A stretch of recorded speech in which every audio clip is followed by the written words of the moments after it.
شروع اللہ کے پاک نام سے جو بڑا مہربان اور نہایت رحم کرنے والا ہے۔ شروع اس اللہ کے نام سے جو واحد ہے، جو تنہا ہے، جو احد ہے، جو وحدہ لا شریک ہے۔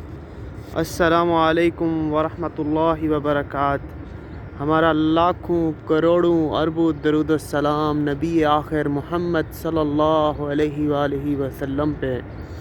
بے شک آپ صلی اللہ علیہ وآلہ وسلم اللہ کے آخری نبی اور تمام انبیوں کے سردار ہیں۔